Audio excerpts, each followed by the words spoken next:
Good morning, children. Today we'll continue with chapter number 6 of science, safety and first aid. You remember in the previous class we started the chapter safety and first aid, and I've explained you the topic fire and its prevention. Okay, fire and its prevention.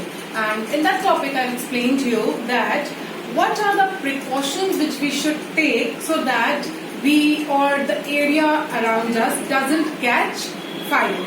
Okay, what are the precautions we should take and what we should do in case if there is a minor fire or if there is a big fire. Now we are going to learn step by step. The first thing is now what to do if the clothes catch fire. Okay. Now what are the precautions we should take first of all? See, the first thing is we should not play with fire, we should not burn crackers when we are alone. Yes, we should always be there with the elders while bursting crackers. We should not lit any fire equipment in the kitchen, especially when our mother or when someone elder is not around. Yes. So now, see what to do if someone else catch fire or if a person catches fire. What can that person do if the clothes catch fire?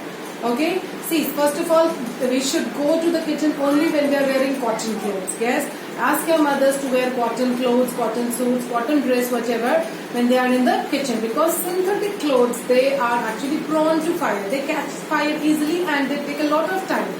Yes, they to put off. They burn quickly, but cotton clothes, they burn slowly.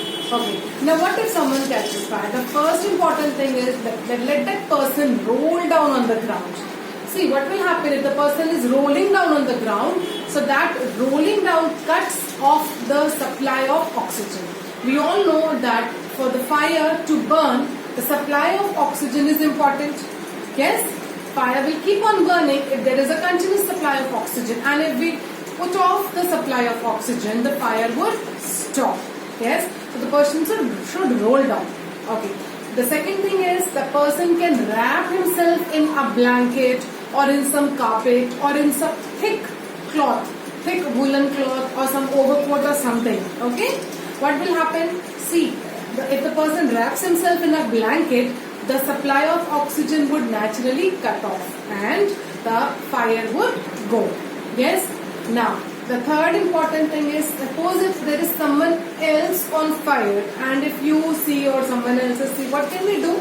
We can quickly pour a bucket or pour a pail of water on that person. Yes, pour some water so that will naturally cool off the fire and cut off. That will give a cooling effect also, because when a person gets fire, it burns a lot. Yes, so if someone else is see, we should quickly throw water on that person.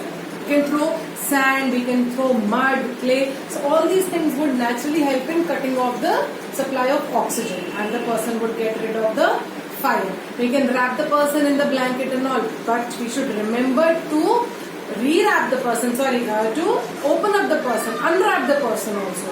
Why? Because see, when the person is wrapped in the blanket, the fire gets cut off, but the heat is there. Yes, the person is already burned somewhere to an extent.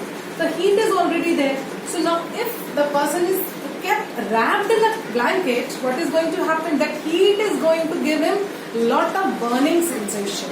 Yes. So we should quickly see if the fire is put off. We should quickly unwrap that person or remove the blanket or remove the quilt or coat, whatever the person is being wrapped with. Okay. So the major important thing is to wrap the person and then to quickly unwrap it and quickly call the doctor or ambulance so that the person can be taken to the doctor, because in case of burns, we cannot give first aid at home.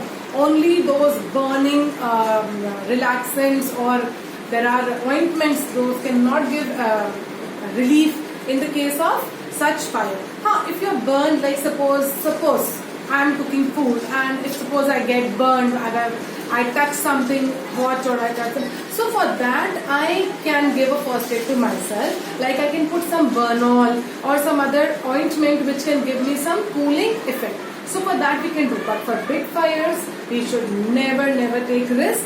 Yes, we should always call ambulance or fire brigade, as I have already told you. Now a quick summary of how to cut off the fire. Okay, how is fire extinguished? Like I have already explained you, there are ways in which fires can be extinguished. Yes, sand or mud. Now what does sand or mud do? It cuts off the air supply. Now water or fire brigade, what do? They cools and cuts off the air supply. So what is happening actually? The air supply is stopped and then the fire is switched off. Now what are the fire extinguishers doing? They are of different types and they also cut off the supply of air. And last, rolling on the floor or covering with blanket, this also cuts off the air supply to burning clothes. Okay, and this will stop giving us a burning sensation. Now in the next video I will explain you about first aid.